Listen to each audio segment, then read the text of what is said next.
The holographic display flickered with the smug face of Commander Zix Thor, his 3 sets of mandibles clicking in what passed for a smile among the Voraxians.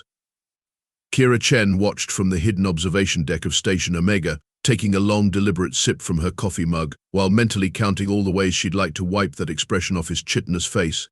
People of the Galactic Council, Zix Thor's translated voice boomed across every frequency. Today marks a glorious victory for civilization. The troublesome human homeworld has been, shall we say, reformatted into a more manageable asteroid field. He paused for effect, probably expecting applause. The assembled alien diplomats delivered, their various appendages creating a cacophony of approval. Really, Kira muttered to her coffee. Reformatted? That's the best quip you could come up with after destroying a planet? Amateur, she took another sip, savoring what might very well be one of the last cups of coffee in existence. The space station's hidden stores wouldn't last forever, after all. The Voraxian commander continued his victory speech, gesturing dramatically with his upper limbs while his lower ones stayed planted firmly on his command deck. These humans, with their dangerous creativity and their volatile adaptability, posed too great a threat to galactic stability. Why did you know they turned a cleaning chemical into something called rocket fuel? Absolutely barbaric. Kira snorted, nearly choking on her coffee. Says the species that literally eats their young when they're stressed. But sure, we're the barbaric ones. And now Zix Thor proclaimed, we can finally rest easy knowing that humanity's chaotic influence has been contained.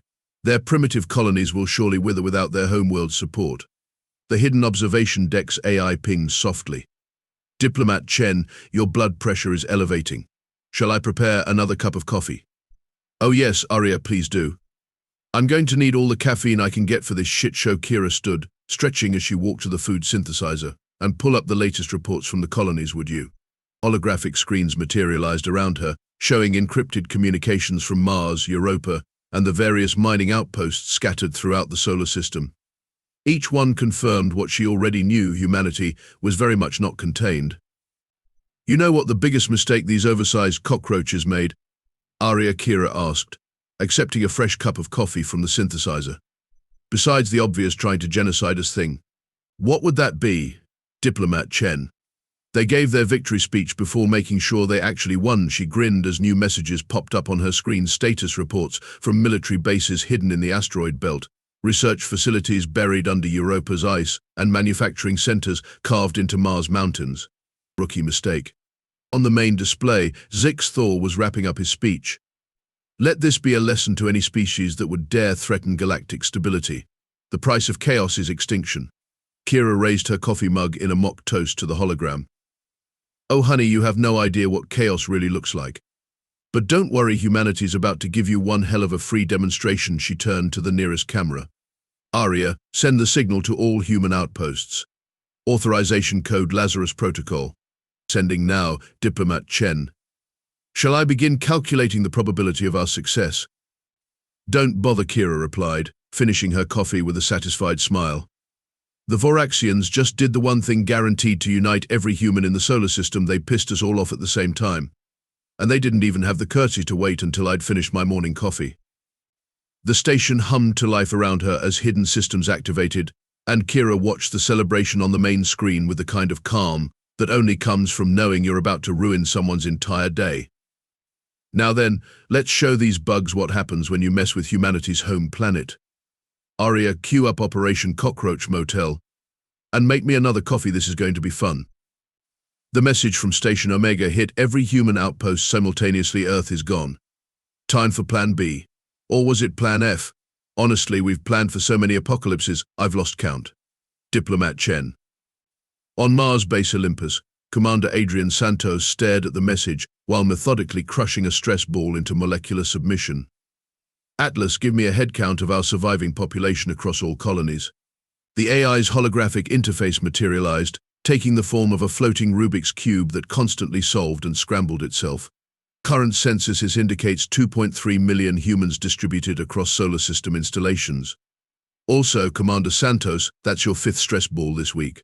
Shall I fabricate a more durable version? What I need, Santos growled, is something Voraxian-shaped to squeeze. He stood, pacing the command center as tactical displays lit up around him. Show me our military assets. That depends entirely on your definition of military, Atlas replied, a hint of amusement in its synthetic voice. If you mean actual military hardware, we have exactly 3 outdated defense satellites and a broken laser cannon. However, if you're interested in creative reinterpretation of civilian equipment, show me everything. Boom. On Europa, Dr. Raj Patel was already 2 steps ahead, transforming the research station's ice drilling equipment into something decidedly more lethal. You beautiful, terrible thing, he cooed to the modified drill, now capable of shooting superheated plasma streams. Atlas, how's the testing going on the other stations? The AI's cube avatar spun thoughtfully. Dr. Zhang on Titan has successfully converted their atmospheric processors into chemical weapons factories. The Venus team has repurposed their heat shields into orbital bombardment platforms, and MS Freeman's mining operation is, well, you should probably see for yourself. Deep in the asteroid belt, Dakota Freeman stood in her control room, surrounded by holographic displays showing hundreds of mining drones being retrofitted with improvised weapons. Look, she explained to her bewildered engineering team. All I'm saying is that if we attach plasma cutters to the drones and program them to swarm in formation while playing Flight of the Bumblebees, it would be both terrifying and hilarious. Her chief engineer, Max Wong, pinched the bridge of his nose. Boss, with all due respect, why the classical music? Psychological warfare, my friend. Atlas, back me up here. The AI's cube appeared, now solving itself in time to classical music. Actually, MS Freeman's suggestion has merit. Human classical music has been known to cause severe disorientation in Voraxian neural networks. Their attempt to analyze multiple overlapping patterns often results in temporary system failure. See, Dakota grinned. Murder hornets with a soundtrack. Now, about my other idea involving the mining lasers and that old disco ball from the recreation room. Back on Mars, Commander Santos was coordinating with all colony leaders via holographic conference. The various leaders' avatars floated around his command center like a peculiar solar system of stressed-out humans. Look, he addressed the group, we may have lost Earth, but they have no idea what they've actually done. They think they've broken us, he laughed. All they've done is remove our last reason to play nice. Dr. Patel's hologram raised a hand. I've got weaponized ice drills. Excellent. Dakota, space murder hornets with musical accompaniment, plus a few thousand mining drones retrofitted with enough firepower to make a small sun nervous. Perfect. Titan Station. Dr. Zhang's hologram smiled serenely. We've weaponized the atmosphere processors. Turns out they work just as well making nerve gas as they do making breathable air. Who knew? Atlas Santos called out, coordinate all these assets. I want a unified defense network yesterday. The AI's cube expanded, showing a complex web of connections between all human installations. Already done, Commander. I've also taken the liberty of infiltrating the Voraxian communication networks. Would you like to know what they're saying about us? Hit me. Me, they're celebrating. Current topics include proper disposal of human artifacts and real estate opportunities in the newly created asteroid field. They've also started a betting pool on how long our colonies will survive without Earth's support. Dakota's hologram cracked her knuckles. Oh, please tell me we can steal their gambling money before we blow them up. Already done, Atlas replied. I've diverted their entire betting pool to fund our resistance. Current total 50 billion galactic credits. Santos smiled for the first time since receiving news of Earth's destruction. So, let me get this straight. We've got weaponized everything, battle drones with a musical theme, psychological warfare capabilities, chemical weapons, and we just stole their lunch money. Correct. Also, Diplomat Chen has authorized the deployment of something she's calling Operation Cockroach Motel from Station Omega. Do I want to know?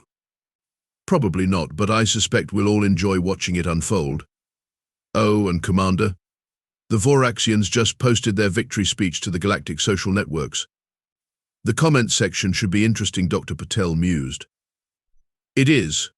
I've already deployed our top meme warfare specialists to begin phase 1 of psychological operations. Dakota's hologram leaned forward. We have meme warfare specialists, every human under 30, with a device and a grudge, Atlas explained. Current trending topics include top 10 reasons not to celebrate early and pictures taken moments before disaster. Santos looked around at his fellow leaders, seeing the same determined grin on every face. Well then, ladies and gentlemen, shall we show these bugs why you don't punch someone in the face, unless you're sure they don't have friends with bigger fists? A chorus of agreements rang out, followed by Dakota asking, can we still add glitter bombs to the murder hornets? I feel like glitter bombs would really complete the aesthetic. Atlas Santos sighed, make a note. Humanity's grand resistance against alien genocide will apparently include weaponized classical music, stolen gambling money, memes, and glitter bombs. Noted, Commander. Shall I add that to the official historical record? Oh, absolutely. Future historians are going to love this. Would someone please explain, Commander Zix Thor demanded, his mandibles twitching in irritation, why our forward scout ships are reporting attacks by cleaning drones playing something called Stayin' Alive. His intelligence officer, Vex NA, shifted uncomfortably. Sir, it appears the humans have repurposed their maintenance equipment. The cleaning drones have been modified with mining lasers and they're dancing, sir, in formation. Very aggressive formation. Meanwhile, in Dakota Freeman's command center, Max Wong was watching the feed with undisguised glee. Boss, the BG strategy is working perfectly. Their ships can't get a targeting lock because the drones keep doing the dance moves. Dakota wiped away a proud tear. This is the stupidest thing we've ever done. I love it. Atlas, how are the other conversions going? The AI's cube pulsed with each update. Dr. Patel has successfully converted Europa's atmospheric pressure regulators into what he's calling the Bass cannon. It uses low-frequency sound waves to disrupt Voraxian ship hulls. He's currently testing it by playing something called dubstep. On Europa, Raj Patel watched his latest creation with the pride of a parent at a kindergarten recital, if that recital involved turning alien ships into confetti. The best part, he explained to his team, is that it's technically just a very enthusiastic subwoofer. Atlas, show them what happens when we drop the bus. The demonstration left several Voraxian vessels shaking themselves apart to a sick beat, while their confused crews tried to figure out why their ships were suddenly participating in an impromptu dance party. Back in Mars Base Olympus, Commander Santos was reviewing the latest weapons innovations with a mixture of pride and disbelief. Run this by me again. You've turned the terraforming machines into what? His chief engineer beamed. Weather control weapons, sir. We've modified them to create targeted storm systems. The Voraxians won't know what hit them when they're suddenly dealing with localized lightning storms inside their ships. We're calling it Operation Zeus's coffee break. And the entertainment systems. Oh, that's the best part, the engineer giggled. We've reprogrammed all the hologram projectors from the recreation centers. Now, instead of showing movies, they're creating thousands of fake ship signatures. The Voraxians can't tell which targets are real and which ones are just very angry-looking reruns of old sci-fi shows. On the Voraxian command ship, Vexnay was having the worst day of her career. Sir, we're detecting 5,000 approaching vessels. No, wait, now it's 10. No, 3 million. And they're all playing different Earth music. Zixthor's eye stalks twitched. How are they coordinating these attacks? We destroyed their command infrastructure. About that, Sir Vexnay hesitated. Our systems are being spammed with something called memes. They appear to be images with text, but they're causing our translation software to have an existential crisis. One of them just made the targeting computer ask for a vacation day. In Station Omega, Kira Chen was reviewing the latest reports with increasing amusement. Atlas, please tell me someone's recording all of this. On multiple feeds, Diplomat Chen. Dr. Zhang from Titan just finished converting their atmospheric sampling drones into what she's calling spicy air delivery systems. They're essentially flying tear gas dispensers, but the canisters have smiley faces painted on them. Of course they do. How's the mining colony's contribution? MS. Freeman has successfully armed all recreational vehicles with repurposed mining equipment. The Voraxians are currently being harassed by a fleet of weaponized golf carts. Additionally, the maintenance staff has converted all the pressure washers into plasma throwers. They're calling themselves the Janitor's Revenge Squad. On the front lines, Dakota's mining drones were performing a perfect rendition of Flight of the Bumblebees while shooting lasers in rhythm. Her latest innovation involved converting mineral scanners into electromagnetic pulse generators, or as she preferred to call them, reset buttons for smug aliens. The best part about all this, she explained to her team, is that none of this stuff even looks like weapons. We've got cleaning supplies doing choreographed attack runs, weather machines throwing lightning bolts, and maintenance equipment that doubles as artillery. It's like we weaponized a janitor's closet. Commander Santos' voice came over the comm. Freeman, your murder hornets just took out their flagship's navigation system with glitter bombs. How is that even possible? The glitter gets into their air filtration system, she explained cheerfully. Turns out their high-tech ships don't handle craft supplies very well. Who knew? Meanwhile, the Voraxian War Council was in chaos. What do you mean they've weaponized their entertainment systems? Zix Thor roared. Sir, a thoroughly traumatized tactical officer reported. They're using their video game servers as combat simulators to train their pilots. The humans are literally treating this like some sort of multiplayer game, and they're getting high scores. In the Mars Command Center, Santos watched the tactical display with satisfaction. Atlas, status report on our unconventional arsenal. The AI's cube performed a happy little spin. Cleaning drones are maintaining a 98% hit rate while dancing. Weather control weapons have successfully created 3 electrical storms inside Voraxian ships. The hologram network has their fleet chasing sensor ghosts of everything from battleships to something called a TIE fighter. Dr. Patel's Bass Cannon has destroyed 5 ships through the power of aggressive electronic music and MS. Freeman's mining drones are currently spelling out "You mad bro" in laser fire. Santos nodded sagely. And to think they assumed destroying Earth would make us less dangerous. Atlas, send a message to all commands operation who's laughing now is officially a go.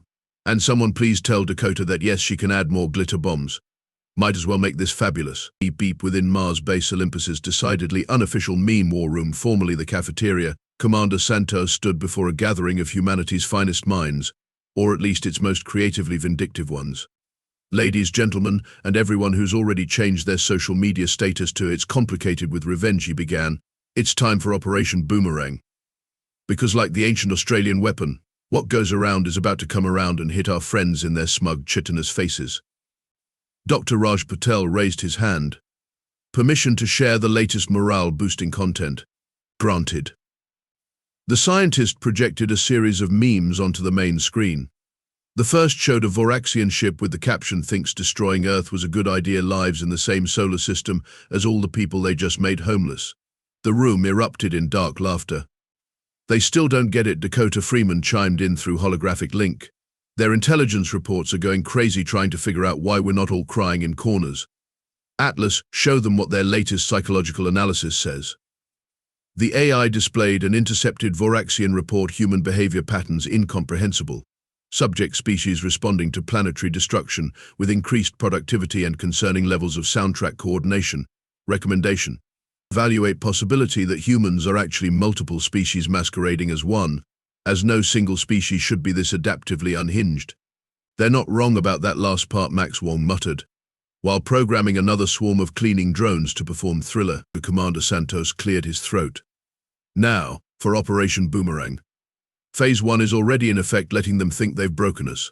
Phase 2, showing them exactly what broken humans are capable of. Atlas, show them the numbers." The AI's cube projected a series of statistics: human productivity up 300%. Weapon conversion rate 98% of all civilian equipment. Meme warfare effectiveness. Voraxian translation software has requested therapy 3 times. Current status of enemy morale: increasingly concerned about human laughter during combat situations. But here's the beautiful part, Santos continued, pointing to a complex tactical display. "While they've been trying to figure out why we're treating this like the galaxy's most aggressive party playlist, we've been systematically taking control of their communication networks." Dr. Zhang. The scientist from Titan appeared via hologram, looking suspiciously pleased with herself. "Every time they try to decode our random attack patterns, we're actually feeding their algorithms corrupted data. They think our dance-fighting drones are chaotic. In reality, we're literally drawing a giant middle finger across their tactical map." Dakota finished proudly. "It'll be complete in about 6 hours. Kira Chen's hologram materialized, coffee cup in hand as always. The Voraxian High Command is holding an emergency session tomorrow to discuss the human insanity problem. Apparently, our lack of proper grief is causing widespread panic. One admiral suggested we might be planning something devastating. Well, Santos smiled. They're not wrong. Atlas, initiate final preparation for Operation Boomerang. All units, prepare for synchronized attack on my mark. And someone please make sure Dakota's murder hornets have enough glitter. I want this to be remembered as the day humanity responded to attempted genocide with weaponized craft supplies and sick beats. In their command ship, the Voraxians were reaching new levels of paranoia. They're up to something, Zix Thor insisted, pacing nervously. No species responds to planetary destruction with interpretive dance warfare. It's not natural. Vex NA, now sporting a nervous twitch, reviewed the latest reports. Sir, they've begun broadcasting something called Victory Party playlists on all frequencies. And they're taking requests. Taking requests from whom? Our crews, sir. 3 of our destroyer squadrons have apparently voted for something called Never Gonna Give You Up to be played during the next attack run. Commander Santos's voice suddenly came through on all channels, causing every Voraxian present to jump. This is humanity's official party planning committee. We noticed you're not RSVPing to our comeback tour. Don't worry, we'll save you a front row seat. Hope you like bus drops. The transmission ended with a winking emoji. Zixthor's mandibles quivered. Why do I feel like we've made a terrible mistake? Cervex AA reported weakly, the humans have just renamed their mission from Operation Boomerang to Operation Hold My Beer and Watch This. Is that bad? Based on database analysis, sir, we should probably start running now. Help. Please help, the distress signal crackled weakly across space. This is Europa Research Station. We're running out of supplies. Can't hold on much longer. In the Voraxian command ship, Zixthor's mandibles clicked excitedly. Finally. See, I told you they couldn't survive without their homeworld. Vexnay seemed less convinced. Sir, doesn't this seem a bit obvious? Especially the sad violin music playing in the background. Nonsense. Launch rescue ships immediately. And by rescue, I mean capture and subjugate. Back on Europa, Dr. Patel ended the transmission and turned to his team with a grin that would have made a shark file a copyright complaint. They bought it. Atlas, how's our social media warfare going? The AI's cube flickered with amusement. The Voraxians are actively monitoring all human social channels for intelligence. They're particularly concerned about the trending hashtag #TotalLatatrap, and they're still falling for it. Their psychological warfare division is currently debating whether humans have collectively lost their minds or if this is all an elaborate ruse. The majority are leaning toward the lost their minds theory, especially after Dakota's latest post. On her personal feed, Dakota had just uploaded day 47 without Earth started naming my murder hornets. This one's called Cuddles. He likes long walks through Voraxian ships and spontaneous explosions. Adopt on shop murder hornet life total lit up. The Voraxian fleet moves steadily toward Europa, their tactical officers studying the increasingly bizarre human social media posts for any signs of resistance planning. Instead, they found, just vibing with my weaponized cleaning supplies RN blessed, that moment when you accidentally turn your coffee maker into a fusion bomb. Oops, I did it again. Anyone else's attack drones start humming the final countdown on their own? No, just mine. Too spooky for me. Commander Santos watched their approach from Mars base, struggling to keep a straight face during the emergency broadcast. This is Commander Santos of the Human Resistance. We formally surrender. We only ask that you send your largest ships to accept our surrender in person. Especially that fancy command ship of yours, the one with all the important officers. He muted the transmission and turned to his staff. Are they buying it? Atlas displayed the Voraxian command ship's internal communications. The humans are clearly broken. Their social media indicates total societal collapse. They're posting pictures of cats wearing spacesuits and calling them ground control to Major Tomcat.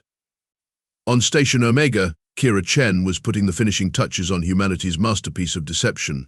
Atlas, deploy the final phase of Operation Google Translate Chaos. All Voraxian communication systems suddenly began translating everything into increasingly absurd phrases.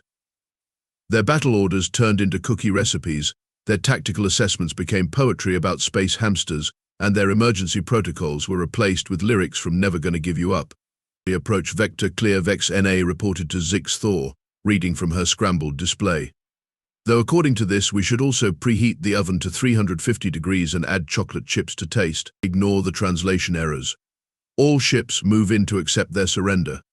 Victory as Zixthor's triumphant speech was cut short as his tactical display started playing It's a Trap on repeat in Admiral Akbar's voice. Sir, a junior officer called out, why are all the human distress beacons suddenly playing something called Space Jam? In the asteroid belt, Dakota's voice came over all channels. Cuddles, meet your new friends. Friends, meet Cuddles and the Sparkle Squad. Thousands of mining drones emerged from hiding, their newly attached weapons glittering ominously. Behind them, Dr. Patel's bass cannon powered up with a sound that made dubstep seem subtle. The surrendering stations suddenly dropped their holographic camouflage, revealing enough weaponry to make a Death Star feel inadequate. Oh, and Zix Thor, Kira's voice cut through the chaos, uncommonly cheerful. Remember how you said we couldn't survive without Earth? Fun fact, turns out spite is an excellent motivation for survival. Also, you still owe us for that betting pool.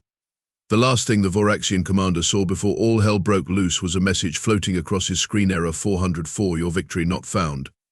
Would you like to install updated survival protocols? Warning, contains glitter. 6 months after Operation Boomerang, Kira Chen stood in Earth's orbit aboard the newly christened station Phoenix Rising, watching the cleanup efforts through the observation deck. Chunks of the former Voraxian fleet drifted by, many still sparkling with the remnants of Dakota's infamous glitter bombs. Atlas, she called out, sipping from her restored coffee machine, send our status report to the Galactic Council. The AI's cube materialized, now sporting a tiny party hat. Would you like me to use the formal diplomatic template or the one labeled passive-aggressive victory announcement? Oh, definitely the second one. The message went out across all frequencies: dear Galactic Council, regarding the recent attempt to delete humanity from existence, we're touched by your concern about our dangerous creativity, but we feel obligated to inform you that if you thought we were creative before, you should see what we can do when we're properly motivated. P.S. Your battleships make excellent recycling material. Commander Santos's hologram appeared, looking amused. The Galactic Council just upgraded our threat classification from troublesome to do not under any circumstances provoke. Also, Dakota's murder hornets have been officially recognized as a new form of performance art. Speaking of art, Kira grinned. How's the reconstruction going? Better than expected. Turns out weaponized cleaning drones are surprisingly efficient at clearing space debris. Dr. Patel's base cannon has been repurposed for asteroid mining. Turns out you can break up space rocks with sick beats. Who knew? And the Voraxians, currently hiding behind their moon, filing multiple complaints about the amount of glitter still stuck in their ship's ventilation systems. They're demanding we sign a treaty promising never to weaponize craft supplies again. Kira laughed, raising her coffee mug in a toast to the viewport. To humanity, because sometimes the best revenge isn't served cold. It's served with a side of interpretive dance and property damage. Atlas interrupted with a ping. Incoming transmission from the remaining alien species. They're requesting friendship treaties? Apparently our response to planetary destruction has convinced them that humans make better allies than enemies. Send them our standard response. The one that just says, cool story, bro. But did you bring coffee? That's the one.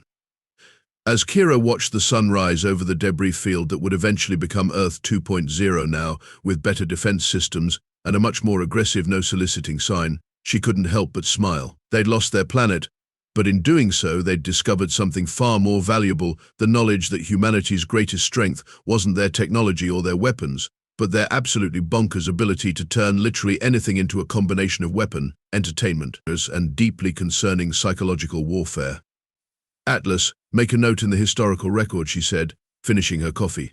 Next time someone tries to wipe us out, we should skip straight to the weaponized show tunes. Much more efficient, noted Diplomat Chen.